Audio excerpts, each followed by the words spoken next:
இன்னைக்கு காலையில சென்னையில் இருக்க 5 ஸ்கூல்ஸ்ல வந்து பாம் த்ரெட் வந்து கொடுத்திருக்காங்க. சோ அதெல்லாம் எந்தெந்த ஏரியா அப்படின்றத பாத்திரலாம். அதுக்கு போலீஸ் என்ன சொல்றாங்க அப்படின்ற விஷயங்களையும் பாத்திரலாம். எனிவே ஹேங்ஸ் வாங்க உடனே வீடியோக்குள்ள போலாம்.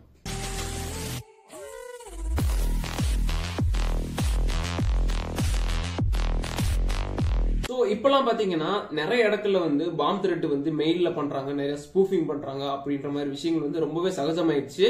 ஒன்னு ரெண்டு இல்ல, எக்கச்சக்க விஷயங்கள் வந்து டெய்லியுமே சைபர் கிரைம்ஸ்க்கு வந்து போயிட்டு தான் இருக்கு.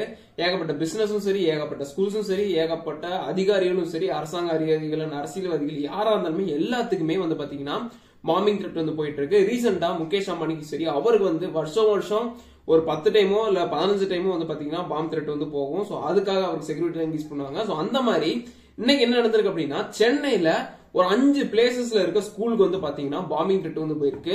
எது வழியாவனா இமெயில் வழியா போயிருக்கு. அதுவும் அந்த மெயில் எல்லாமே பாத்தீங்கன்னா ஒரே ஐடியில இருந்து போயிருக்கு. சிங்கிள் ஐடியில இருந்து ஒரே நபர் தான், சேம் பர்சன். அவர் வந்து அந்த ஒரு பாம்பிங் த்ரெட்டை வந்து பாத்தீங்கன்னா 5 ஸ்கூலுக்கு வந்து அனுப்புறாரு.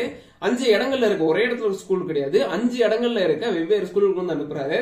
சோ எந்தெந்த ஏரியா அப்படின்னு பாத்தீங்க அப்படின்னா Gopalapuram, J Nagar, Ariyapuram, Anna Nagar and Parimunai. So இந்த மாதிரியான 5 இடங்கள்ல இருக்க different schools, not only government schools இல்ல, பட் பிரைவேட் ஸ்கூல், பெரிய பெரிய விஐபிஸ் படிக்கிறது, பெரிய பெரிய ஆளுங்க படிக்கிற இந்த மாதிரியான பெரிய ஸ்கூல்களுக்கு வந்து பாம்பிங் த்ரெட் வந்து போகுது. சோ போனதுக்கு அப்புறம் இந்த விஷயம் வந்து பாத்தீங்கன்னா ஸ்கூல்ல இருக்கவங்க எல்லாம் பாத்துருப்பாங்க. டைரக்டா ஸ்கூலுக்கு தான் போகுது, நாட் கமிஷனர் ஆபீஸ், அந்த போலீஸ் ஸ்டேஷனுக்கு வந்து போல, ஸ்ட்ரைட்டா ஸ்கூலுக்கு போகுது. சோ பாக்குறப்ப இந்த ஒரே மாதிரியான விஷயம் 5 ஸ்கூலுக்கு வருது அப்படின்றப்ப சோ இது வந்து ஒரு பெரிய விஷயம் தான். ஏன்னா ஒரு சேம் ஒரு மெசேஜஸ் வந்து 5 ஸ்கூலுக்கு வருது அப்படின்றப்ப அதை வந்து ஒரு வார்னிங்கா பார்க்கணும். ஈவன் ஸ்கூல்னு வந்துட்டாலே ஏகப்பட்ட சில்ட்ரன்ஸ் வந்து படிக்கிறாங்க. சோ அப்படின்றப்ப இந்த மாதிரி சின்ன த்ரெட் வந்தாலே நம்ம வந்து அதை சீரியஸா எடுத்துக்கணும். சோ அந்த மாதிரி வந்து சென்னை போலீஸ்க்கு வந்து போகுது. சோ சென்னை போலீஸ் என்ன பண்றாங்க, அவங்களோட ட்விட்டர் பேஜ்ல வந்து இந்த விஷயங்கள் வந்து போஸ்ட் பண்றாங்க. ட்விட்டர் மீன்ஸ் இப்ப இருக்க எக்ஸ்ல வந்து போஸ்ட் பண்றாங்க.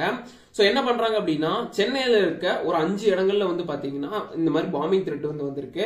சோ அதுக்கான ப்ராசஸ் வந்து நான் பண்ணிட்டு இருக்கோம். போலீஸ் வந்து அனுப்பியிருக்கோம். போலீஸ் அனுப்பிட்டு அங்க இருக்கிற மோப்பநாய்கள் எல்லாம் வச்சு வந்து பாத்தீங்க அப்படின்னா மோப்பநாயை கூட்டிட்டு போய் அங்க பாம்பு இருக்கா அப்படின்றத செக் பண்ணிட்டு இருக்கோம்.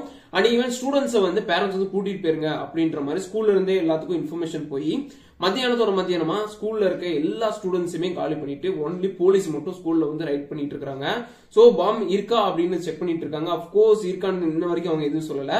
பட் இந்த இமெயில் அனுப்புனது ஒரு ஆள் தான். சோ அந்த ஆளை கண்டுபிடிக்கிறதுக்கான ப்ராசஸ் வந்து போயிட்டு இருக்கு.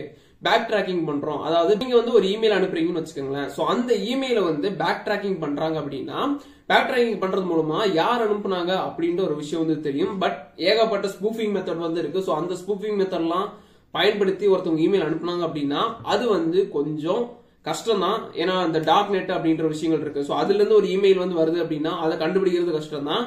சோ எப்படி கண்டுபிடிப்பாங்க அப்படின்றத பார்க்கலாம். கண்டுபிடிச்சா நல்லா இருக்கும். ஏன்னா இந்த மாதிரியான மிரட்டல்கள் வந்து பாத்தீங்கன்னா சாதாரண விஷயம் கிடையாது. ஏன்னா ஒவ்வொரு ஸ்கூல்லயும் ஏகப்பட்ட ஸ்டூடெண்ட்ஸ் வந்து இருக்காங்க.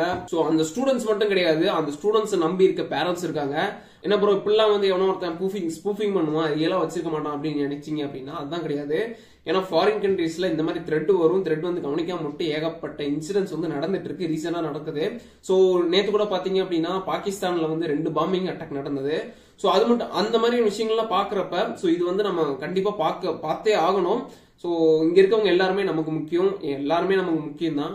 சோ இந்த மாதிரியான த்ரெட்ஸ் எல்லாம் வரது வந்து டக்குன்னு ஐடென்டிஃபை பண்ற மாதிரி ஏதோ ஒரு விஷயங்கள் நடக்கும். சோ இப்ப எலெக்ஷன் வரனாலதான் இந்த மாதிரி விஷயங்கள்லாம் வருதோ அப்படின்னு எனக்கு ஒரு தாட் வந்து போகுது.